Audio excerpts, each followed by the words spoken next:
নমস্কাৰ মিনপিয়ালৈ স্বাগতম। আজি হিমাচলৰ পৰা ঋষিকেশলৈ কম সময়ত কিমানখিনি দেখাব পাৰোঁ বলকচোন। এয়া আহি পালোঁ ঋষিকেশ। হোটেলবোৰ প্ৰায় বুকিং হৈ আছিলে। আমাৰ অকণমান প্ৰব্লেম হৈছিলে বিচাৰোঁতে হোটেল, কিন্তু পিছত এখন পালোঁ। হোটেলৰ ভিডিঅ' কৰা নহ'লে। হোটেলত ফ্ৰেছ হৈ আহি আমি গংগা নদীৰ ঘাটত আহিলোঁ। অকণমান আমি বহিলোঁ।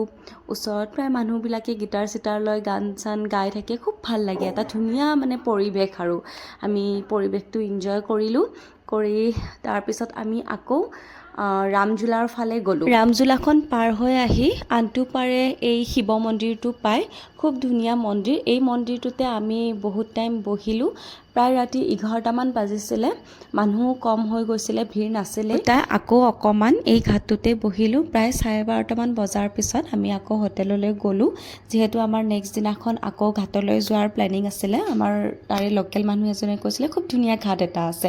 সেইটোৱে হৈছে এই ঘাটটো। অকণমান ট্ৰেকিং কৰিব লাগে। এই ঘাটটো হৈছে ৰিভাৰ ৰাফটিঙৰ এণ্ডিং পইণ্ট, আৰু কিছুমান মানুহে ইয়াতে গা ধুবলৈ আহে। যদি আপোনালোকে ঋষিকেশ অহাৰ প্লেনিং কৰি আছে, এই জেগাটোত আহিব, খুব বেছি ভাল পাব।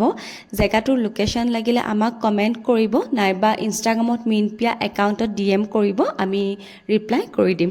এইটোৱে হৈছে সেই ঘাটটো। যদি আমাৰ ভিডিঅ'বোৰ চাই ভাল লাগে, আমাৰ চেনেলটো ছাবস্ক্ৰাইব কৰি দিব, লাইক কৰিব, কমেণ্ট কৰিব। আজিলৈ বাই, ধন্যবাদ। জয় আই অসম।